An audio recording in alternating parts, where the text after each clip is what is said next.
तरफ नजर आ रहा था। रात का सन्नाटा उसकी हिम्मत को तोड़ने की ताकत रखता था, लेकिन फिर भी अपने हाथ में एक छोटी सी काले कपड़े की पोटली लिए वो कब्रिस्तान के गेट तक पहुंच ही गई। उसने कब्रिस्तान का गेट खोला और अंदर कदम रखा। चारों तरफ कब्र ही कब्र, और उनके बीच से होती हुई वो सुहागन एक छोटी सी कब्र के करीब पहुंची। उसने उस कब्र के पास की थोड़ी सी मिट्टी अपने हाथों से हटाई और उस पोटली को जमीन में दफन कर दिया। उसके बाद वो इतनी तेजी से वहां से निकल गई जैसे कि उसके पैरों में पंख लग गए हो। उसके कुछ देर बाद ही लाल लहंगा चुनरी पहने, अपने चेहरे को घूंघट से छिपाए, हाथ में लालटेन लिए एक दूसरी औरत वहां पहुंची। उसने उस पोटली को वापस जमीन से निकाला और फिर लालटेन उस पर दे मारा। इस तरह लालटेन टूटा और वो पोटली आग की चपेट में आ गई। इसी कब्रिस्तान से कुछ ही दूरी पर एक बड़े से घर के एक कमरे में नितिन अपने बिस्तर पर लेटा सिगार के कश लगा रहा था। तभी दरवाजा खुला और वो सुहागन अंदर दाखिल हुई। अनुष्का, आ गई तुम? यह सुनकर वो नितिन के पास आकर बैठी और गुस्से में बोली, हाँ आ गई मैं, वो भी जिंदा। अरे गुस्सा क्यों कर रही हो? जिस तरह की फालतू रस्में तुम्हारे इस घर में मुझसे करवाई जा रही है ना, ऐसी रस्मों के बारे में मैंने सुना तक नहीं। इतनी रात में एक लेकिन मुंह से कुछ भी नहीं बोल पा रहा था। ये बस आखिरी रस्म थी जो मैंने कर दी। अब आगे से अगर मुझसे माँ जी ने कोई भी ऐसी वाहियात रस्म करवाई ना, तो मैं पता नहीं क्या कर बैठूंगी। ये कहकर अनुष्का ने चादर टानी और सोने गई। नितिन सोच रहा था कि जिस माँ के आगे उसके पिता नहीं बोलते थे, वो उसके आगे क्या बोलेगा, इसलिए वो चुप ही रहा। उस रात से करीब 9 महीने गुजर जाने के बाद रात के समय अनुष्का को प्रसव पीड़ा शुरू हुई।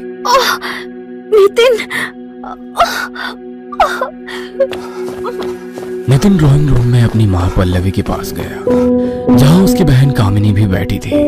माँ, अनुष्का को लेबर पेन शुरू हो गया है, हमें उसे डॉक्टर के पास ले जाना चाहिए। डॉक्टर की जरूरत नहीं है, हमने उसका प्रबंध कर दिया है। तभी दरवाजे से होती हुई एक बूढ़ी औरत अंदर आई। पल्लवी ने उसको अनुष्का के कमरे में भेज दिया और बूढ़ी ने अंदर जाते ही दरवाजा बंद कर दिया। कुछ देर बाद हमारे खानदान का वारिस आने वाला है।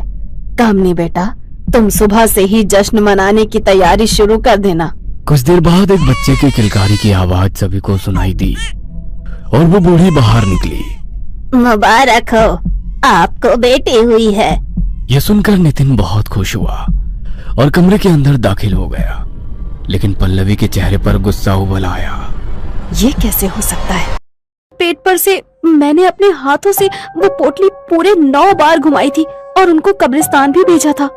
इसका मतलब है उस तांत्रिका ने हमें गलत टोटका बताया था। चलो अभी उसके पास चलते हैं। पल्लवी ने कामिनी को अपने साथ लिया और उसी टाइम घर से निकलकर शमशान भूमि की तरफ रवाना हो गई। कामिनी को इस समय डर तो बहुत लग रहा था, लेकिन अपनी माँ के गुस्से के आगे वो कुछ नहीं बोल रही थी। अचानक उसको पायरों की आवाज सुनाई दी और दोनों ने पलटकर पीछे देखा। उनसे काफी पीछे वही लालटेन वाली औरत उनको नजर आई। माँ, ये कौन है? होगी कोई पागल, तुम पीछे मत देखो, आगे बढ़ो। वो दोनों फिर से आगे बढ़ने लगी और कुछ कदम चलने के बाद उन दोनों की सांसें और कदम दोनों रुक गए। उन्होंने देखा कि जो लालटेन वाली औरत उनके बहुत पीछे थी, अब वही उनसे 10 कदम आगे खड़ी नजर आ रही थी। ए लड़की, कौन है तू? पल्लवी ने उससे सवाल किया। उसने धीरे से अपना लालटेन चेहरे के करीब लाकर उन दोनों को अपना चेहरा दिखाया, जिसे देखकर पल्लवी और कामिनी दोनों का दिल दहल उठा। दोनों चीखती चिल्लाती हुई अपने घर की तरफ वापस भाग निकली। वह सीधा अपने कमरे में आकर रुकी और लंबी लंबी सांसें लेने लगी। मम्मी, वो औरत कौन थी?